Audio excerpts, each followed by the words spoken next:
Je suis arrivé pour Noël, mais maman a dit « Désolé, je pense que vous vous trompez de maison ». Choqué, je suis parti.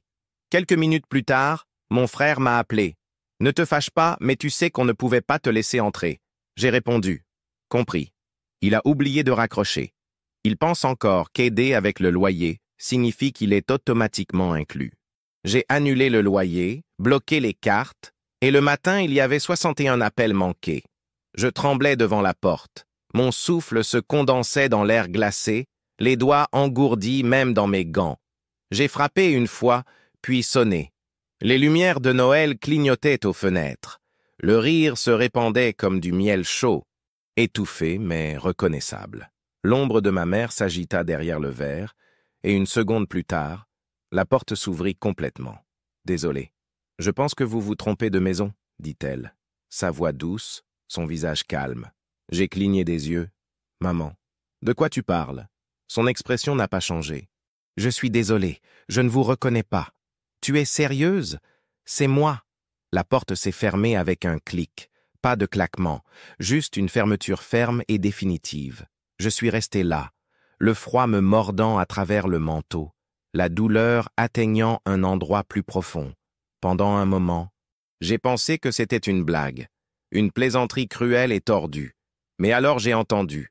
Le rire étouffé, le tintement des verres, la chaleur de la joie familiale saignant à travers les murs. J'ai reculé en titubant. Je me suis retourné pour partir, mais mon téléphone a vibré dans ma poche. Le nom de mon frère a brillé sur l'écran. J'ai répondu, ma voix tendue. « Ne te fâche pas », a-t-il commencé, son ton entre pitié et irritation. « Mais tu sais qu'on ne pouvait pas te laisser entrer. »« Quoi ?»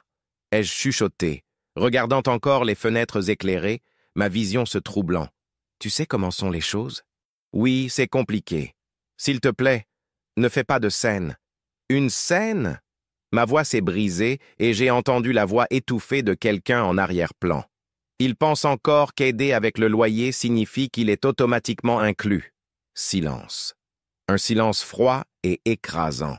J'ai raccroché sans un autre mot. Ma respiration venait par rafales courtes et en colère, embuant l'air glacé. Je suis resté debout à côté de ma voiture, regardant la maison.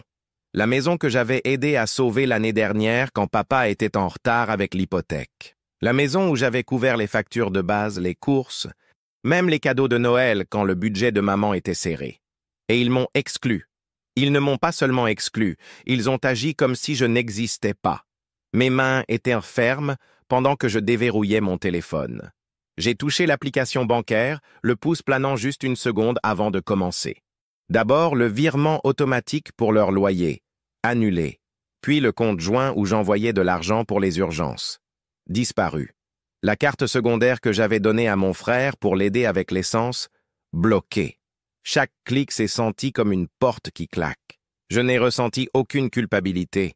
Juste une sensation froide et claire de finalité. Quand je me suis éloigné en conduisant, mon téléphone vibrait comme un battement de cœur, l'écran s'illuminant avec appel après appel. Maman, papa, mon frère, même ma tante, pensant probablement que j'exagérais. Mais je n'ai pas répondu. Je n'ai même pas regardé. Le matin, j'avais 61 appels manqués et je n'ai rien ressenti. Je n'ai pas toujours été l'étranger. Pendant la plupart de ma vie, j'ai été l'enfant qui arrangeait les choses, celui qui intervenait quand il y avait une crise. Quand le travail de papa a été restructuré il y a 3 ans, c'est mon salaire qui a empêché la maison d'être saisie. Quand la chirurgie dentaire d'urgence de maman est survenue, c'est ma voiture qu'ils ont utilisée. Mon frère Adam, fraîchement sorti de l'université, était toujours en train de trouver sa voie. Mais je ne me suis jamais plaint, parce que c'est ce que faisait la famille, non? Tu aidais. Et j'étais bon pour aider. J'ai obtenu un emploi stable directement après l'université. J'ai gravi l'échelle rapidement. Alors qu'ils appelaient ça de la chance, j'appelais ça sauter les soirées fêtes, manger des nouilles instantanées et vivre dans un appartement minuscule pendant des années. Mais rien de tout cela n'importait, parce que chaque fois qu'ils avaient besoin de quelque chose, c'est moi qu'ils appelaient. « Jacob, chéri, nous sommes un peu en retard avec la facture d'électricité. Peux-tu aider? Adam traverse une période difficile. Pourrais-tu prêter pour l'essence? Chéri, ton père a été si stressé. Pourrais-tu aider avec l'hypothèque? Juste pour un peu? Un peu. Les mois sont devenus des années. Je suis devenu le filet de sécurité silencieux, invisible jusqu'à ce qu'ils aient besoin de moi. Je me souviens encore de la première fois que j'ai trouvé ça étrange. Thanksgiving l'année dernière. J'avais couvert tout le repas, la dinde, les tartes, même la bouteille de vin cher sur laquelle papa avait insisté. Mais quand est venu le moment de la photo de famille, ils m'ont poussé sur le côté. Ils m'ont dit de prendre la photo. « Allez, Jake !» dit maman, me faisant signe de reculer. « On voulait juste la famille. » J'ai ri. Un petit coup de poignard, un malentendu, c'est tout. Mais les petites choses ont commencé à s'accumuler. Adam a reçu un SUV complètement neuf pour son anniversaire, un cadeau de nos parents. Quand j'ai demandé pourquoi je n'ai jamais reçu quelque chose de proche de ça, maman a ri. « Oh, Jake, tu n'as jamais eu besoin de rien. Tu es si indépendant. » Indépendant. Le mot poli pour gênant. J'avais essayé de me dire que ça n'avait pas d'importance. J'étais le frère aîné, le fiable. Mais alors sont venus les chuchotements, les petites blagues qui se tordaient comme un couteau. Il pense que payer quelques factures fait de lui un membre de la famille. Il jette toujours de l'argent, mais qu'est-ce qu'il a d'autre? Mais le pire était maman, toujours là avec un sourire, une cruauté silencieuse et calculée. Tu sais, Adam a un avenir si brillant. J'aimerais que tu puisses être un peu plus solidaire avec lui. Solidaire? J'ai payé ses prêts étudiants. J'ai couvert son loyer quand il a quitté son travail pour se trouver. J'ai même co-signé sa carte de crédit parce qu'il avait besoin de construire son crédit. Et quand j'ai essayé de me retirer, quand j'ai mentionné à quel point mes propres finances devenaient serrées, la voix de maman baissait, douce et déçue. La famille, c'est le sacrifice, Jacob. Nous avons toujours été là pour toi. Là, pour moi, j'ai pensé à mon 27e anniversaire, celui que tous ont oublié. J'ai pensé à la facture d'hôpital que j'ai payée quand papa a glissé sur le porche glacé. Comment ils ne m'ont même pas dit qu'il allait mieux jusqu'à 2 semaines plus tard. J'ai pensé à la fois où j'ai dû annuler un voyage avec des amis parce qu'Adam m'a appelé en pleurs pour dire qu'il avait encore besoin d'aide avec le loyer. Mais cette nuit de Noël, debout dans le froid, regardant la porte qu'ils m'avaient fermée au visage, quelque chose a changé. Je n'étais pas leur fils. J'étais leur sponsor. Je me suis souvenu comment l'été dernier j'ai payé les réparations du toit parce que la maison tombait pratiquement en morceaux. Je me suis souvenu comment j'avais glissé un chèque de 500 € dans le sac de maman juste pour aider. Et je me suis souvenu du visage d'Adam à sa fête d'anniversaire, celle que j'ai payée, rayonnant, pendant que maman le serrait dans ses bras et disait « Nous sommes si fiers de toi. » Fiers de quoi? De sa capacité à vivre? Et de moi?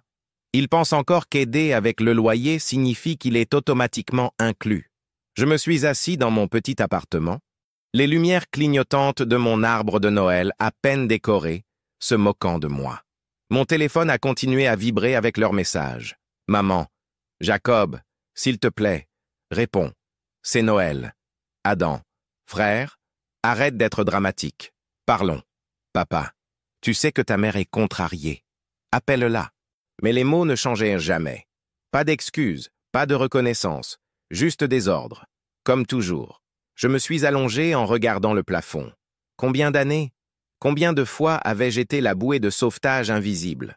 Le sponsor silencieux de leur famille parfaite? Le lendemain matin, j'ai appelé la banque. J'ai annulé les virements automatiques. Mon nom a été retiré du compte joint que j'avais établi pour les urgences. La carte de crédit de maman, que j'avais co-signée, disparue. La carte d'essence qu'Adam utilisait pour les entretiens d'embauche, bloquée. Puis, j'ai appelé le propriétaire, celui qui gérait la maison qu'il louait. Un appel silencieux et simple. Oui, j'appelle pour mettre à jour le compte. Le loyer ne sera plus payé depuis mon compte. Je n'ai laissé aucun mot, aucune explication. Juste une coupure froide et nette. J'ai fait du café. J'ai regardé la neige s'accumuler dehors. Mon téléphone a continué à vibrer. Les appels manqués s'accumulaient, mais je n'ai pas répondu, je n'ai même pas regardé. Et pour la première fois en année, j'ai senti quelque chose de chaud sous le froid. Pas de culpabilité, pas de regret, mais de la liberté. Il a fallu moins de 24 heures pour l'explosion. Le premier appel auquel j'ai répondu était de ma mère, sa voix déjà aiguisée à un bord frénétique. « Jacob, Qu'est-ce que tu as fait? Le loyer n'est pas payé, la carte ne marche pas. Je l'ai fait? Ai-je interrompu, ma voix calme, presque ennuyée. Tu ne peux pas faire ça, a-t-elle crié. Ton frère a besoin de cette carte pour l'essence. Nous avons besoin que tu couvres le loyer. Ton père est... Je m'en fiche, ai-je dit. Silence. Pour la première fois, elle n'avait rien à dire. Je pouvais presque l'imaginer debout là, sa bouche s'ouvrant et se fermant comme un poisson hors de l'eau. Jacob, a-t-elle chuchoté, la panique cédant la place à quelque chose de plus froid. Tu es incroyablement égoïste. Égoïste? J'ai ri, le son assez aigu pour couper. Était-ce égoïste quand j'ai payé ta facture d'électricité le mois dernier? Quand j'ai couvert l'ordonnance de papa parce que son assurance n'a pas marché? Était-ce égoïste quand j'ai payé tout le voyage de remise des diplômes d'Adam? C'était un cadeau, a-t-elle craché, la chaleur disparaissant remplacée par la glace de l'accusation. Un cadeau est quelque chose que tu donnes librement, pas quelque chose que tu exiges. Tu sais comme c'est difficile pour ton frère? Tout le monde n'est pas aussi à l'aise que toi. À l'aise? J'ai ri à nouveau, cette fois plus fort. C'est comme ça que tu appelles ça? Travailler 60 heures par semaine pendant qu'il joue aux jeux vidéo? Te voir le couvrir d'éloges pour son potentiel pendant que je ne suis rien de plus qu'un distributeur automatique de billets ambulants? Tu dois te calmer, a-t-elle craché, les mots coupés et aigus. La famille, c'est le sacrifice. Alors sacrifie quelque chose, ai-je crié, et les mots sont sortis avant que je puisse les arrêter. Sacrifie ce SUV neuf que vous avez acheté à Adam. Sacrifie les vacances sur lesquelles vous continuez à poster. Sacrifie la lutte d'Adam et dites-lui de trouver un travail. Il y a eu un sifflement de l'autre côté, une inhalation aiguë. Je ne te reconnais plus, Jacob. Tu es cruel. Non, maman, je suis clair. J'ai laissé le silence planer pendant une seconde, puis j'ai terminé. J'ai raccroché. L'appel suivant est venu d'Adam. Sa voix plus silencieuse, mais tout aussi venimeuse. « Frère, quel est ton problème? Maman pleure. Papa devient fou. Tu nous as juste coupés. Oui. Frère, tu ne peux pas faire ça. Nous sommes famille. Non, nous ne le sommes pas. Plus maintenant. Tu es sérieux maintenant? » Sa voix a gelé. Le choc faux, masquant à peine la fureur. « Tout ça pour de l'argent? Tu veux dire l'argent que j'ai dépensé en payant ton loyer, ta carte de crédit, tes stupides abonnements de streaming? Ou peut-être tu veux dire l'argent que j'ai utilisé pour garder les lumières allumées dans la maison de maman et papa parce qu'ils étaient trop occupés à prétendre être de classe supérieure pour payer leurs factures? Tu es un... Non, je suis réveillé. Je vois enfin. Vous pensez que je suis juste le type que vous appelez quand le monde s'effondre, mais je ne le suis pas. Plus maintenant. Tu es dramatique, a-t-il craché. Mais je l'ai entendu. La peur sous la colère. Tu vas vraiment gâcher Noël pour ça? Noël? J'ai ri à nouveau. Ai-je été invité à Noël? Ou étais-je juste celui qui était censé le payer? Je ne peux pas te croire. Tu n'as pas besoin. Ai-je terminé. J'étais libre. Et puis le message est arrivé. L'option nucléaire. Maman. Réunion de famille. Maintenant. Tout le monde vient à la maison.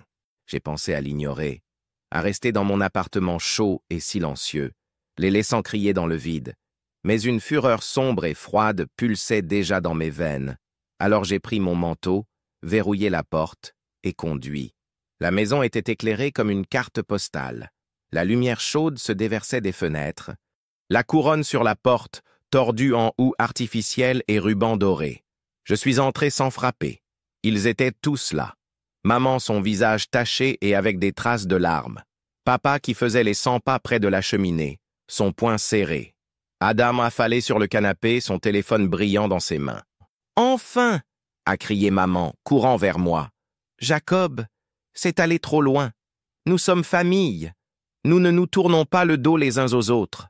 Vous l'avez fait. » La pièce a gelé. J'ai vu le choc dans leurs yeux, la façon dont les pas de papa se sont arrêtés. Même Adam a levé les yeux, sa bouche s'ouvrant. « Vous l'avez fait, au moment où vous avez fermé cette porte à mon visage, au moment où vous m'avez exclu, ri de moi dans mon dos, au moment où vous avez décidé que je n'étais rien de plus qu'un portefeuille pour vous. Ce n'est pas vrai, a haleté maman. Tu es un fils. Le suis-je? J'ai fait un pas en avant. sentant la chaleur dans ma poitrine brûler à travers le froid. Parce que j'étais là quand vous aviez besoin de loyer, quand vous aviez besoin du toit réparé, quand papa avait besoin de sa voiture réparée. Mais Noël, rien, même pas un coup à la porte, juste exclu. Jacob, tu ne comprends pas. Tu ne... a commencé papa, sa voix basse, presque suppliante. Alors expliquez-moi. Il a regardé maman puis Adam. Personne n'a parlé. Exactement. Je me suis retourné pour partir. Attends. La voix de maman était aiguë, désespérée. Tu ne peux pas partir. Nous sommes famille. La famille signifie sacrifice. Ai-je interrompu? Alors commencez à sacrifier. Parce que j'ai fini. Adam a sauté, son visage rouge. Oh, alors quoi? Tu vas prendre ton argent et courir? Aller pleurer dans ton appartement chic pendant que nous souffrons? Souffrir? J'ai ri à son visage. Tu as 24 ans et tu vis encore au crochet de tes parents. Tu ne souffres pas. Tu vis aux dépens des autres. Assez. La voix de papa a rugi. Jacob, nous pouvons arranger ça. Reviens juste. Aide. Comme tu le fais toujours. Non. Le visage de maman s'est tordu, sa voix se brisant. Jacob, s'il te plaît. Nous sommes ta famille. Nous t'aimons. Je les ai regardés, le silence stupéfait de papa. Le froncement de sourcils tordu d'Adam. Je n'ai rien ressenti. Rien d'autre qu'une certitude froide et claire. Amour, ai-je chuchoté. Vous aimez mon argent. Mais moi, j'étais juste pratique. Et puis je me suis retourné, suis sorti par la porte et les ai laissés debout dans la lueur de leur maison parfaite et chaude. Le froid mordait mon visage, mais ça ressemblait à la liberté. Mon téléphone a vibré et je l'ai laissé sonner. Je l'ai laissé sonner jusqu'à ce que l'écran s'assombrisse et que la route s'étende devant moi, claire et silencieuse. Mon téléphone était une tempête. Appel, message, message vocal après message vocal. Une inondation implacable. Mais je n'ai pas répondu. Je n'ai même pas regardé. Les messages de maman ont changé de supplication à culpabilité en quelques jours. Jacob, s'il te plaît, nous sommes ta famille. Comment as-tu pu nous faire ça? Ton père est malade de stress. C'est ce que tu voulais? Adam était moins dramatique mais pas moins furieux. Sérieusement? Tu nous as juste abandonnés. Tu as tout gâché.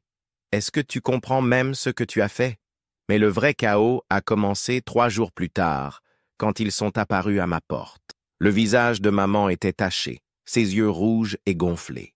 Papa se dressait derrière elle, raide et renfrogné, ses mains enfoncées profondément dans les poches de son manteau. « Nous devons parler » a exigé maman poussant vers l'avant, mais j'ai bloqué l'entrée. « Non, nous n'avons pas besoin. » Qu'est-ce que tu veux dire par « nous n'avons pas besoin » La voix de papa était basse, mais la menace était là, mijotant lentement. « Tu as bouleversé nos vies. Tu as annulé les cartes, arrêté les paiements de loyer. Tu es fou. » Je me suis appuyé contre le cadre de la porte, les bras croisés. Fou de finalement dire non. Il ne s'agit pas seulement de toi. Jacob. La voix de maman s'est brisée, les larmes venant instantanément. Nous sommes ta famille. La santé de ton père est en jeu. C'est votre faute, ai-je dit, la voix ferme. Ça a toujours été votre faute. Écoute-toi, a craché papa faisant un pas en avant. Tu fais une crise pour un malentendu. C'est ta maison, ta famille. Vous m'avez exclu, ai-je riposté. Je suis arrivé pour Noël et vous m'avez fermé la porte au visage. J'ai payé votre loyer, vos factures de base. J'ai maintenu cette famille à flot et vous m'avez traité comme un étranger. Jacob est dramatique, a chuchoté maman. Mais sa voix a tremblé. Le suis-je? Je me suis penché, la fureur froide brûlant sous mon calme. Qu'est-ce que j'ai reçu en retour? Des insultes dans mon dos. Un frère qui pense que je ne suis rien de plus qu'un portefeuille. Des parents qui me sourient quand ils ont besoin de quelque chose et se détournent à la seconde où je ne suis pas utile. Ah, ce n'est pas vrai. La voix de maman a vacillé, mais j'ai vu l'éclair de culpabilité. Oh, c'est vrai. J'ai sorti mon téléphone faisant défiler les messages jusqu'à ce que je trouve celui que j'avais enregistré. Celui que j'avais entendu à travers la porte cette nuit-là. J'ai appuyé sur play et la voix d'Adam a grésillé à la vie. Il pense encore qu'aider avec le loyer signifie qu'il est automatiquement inclus. Silence. Le visage de ma mère s'est vidé de sa couleur. La mâchoire de papa s'est serrée. ses yeux se tournant vers Adam. Je ne le pensais pas. Adam a balbutié, faisant un pas en avant. Allez, Jake, tu sais que j'étais juste en train d'être honnête. Ai-je interrompu, disant ce que tout le monde pense. Ce n'est pas juste, a chuchoté maman, les larmes coulant. Nous t'aimons. Non, vous aimez ce que je peux faire pour vous. Le calme de papa s'est brisé, sa voix un grognement bas. Assez de ça. Tu agis comme un enfant gâté. Tu penses que tu es meilleur que nous parce que tu as de l'argent. Non, je pense que je mérite le respect, mais je me contenterai de la paix. La paix? Papa a ri, mais c'était un son désespéré et creux. Couper ta famille n'est pas la paix, c'est de la cruauté. La cruauté? Ma voix s'est élevée, et pour la première fois je ne me suis pas retenu. La cruauté, c'est utiliser quelqu'un encore et encore. Le faire se sentir comme s'il devait quelque chose juste pour exister. La cruauté, c'est rire de moi, m'appeler idiot de m'inquiéter. Jacob. La voix de maman était un chuchotement brisé. Nous ne savions pas que tu te sentais comme ça, parce que vous n'avez jamais demandé. Ai-je dit reculant, commençant à fermer la porte. Et maintenant vous pouvez ressentir ce que j'ai ressenti. Seul. Attends. Maman s'est élancée vers l'avant, mais j'ai fermé la porte à son visage. Je suis resté là, respirant fort. Les sons étouffés de ses sanglots m'atteignant à peine à travers le bois pendant une seconde. Une pointe maladive de culpabilité s'est tordue dans ma poitrine. Mais alors je me suis souvenu du rire à travers la porte, des insultes chuchotées, la sensation constante d'être utile, mais jamais voulu.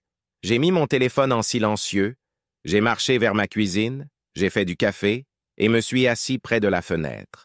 La neige tombait à nouveau, lente et silencieuse, le genre de silence que je n'avais pas ressenti depuis des années. Ils ont continué à frapper pendant 10 minutes de plus. Je n'ai pas bougé, je n'ai même pas regardé. 1 heure plus tard, le bourdonnement a recommencé. Plus d'appels, plus de messages. Je n'ai pas répondu. Je n'ai même pas vérifié. Le matin, j'avais plus de 80 appels manqués. Mais tout ce que j'ai ressenti était une étrange chaleur calme. Pour la première fois, je ne me noyais pas. J'étais libre. Je me suis réveillé dans le silence. Pas le silence anxieux et lourd d'attendre quelque chose de mauvais, mais un calme silencieux et propre. Pas d'appels manqués, pas de messages désespérés. Juste la lumière douce se déversant à travers les stores. La paix. Des semaines ont passé et j'ai commencé à embrasser ce vide. Au début, c'était troublant. L'absence de chaos. Mais jour après jour, ça ressemblait à respirer de l'air frais après avoir été piégé sous l'eau. J'ai travaillé sans interruption. J'ai cuisiné des repas pour moi-même. J'ai fait de longues promenades sans regarder mon téléphone. Mais le monde n'est pas resté inchangé. Tu as entendu que tes parents ont perdu la maison?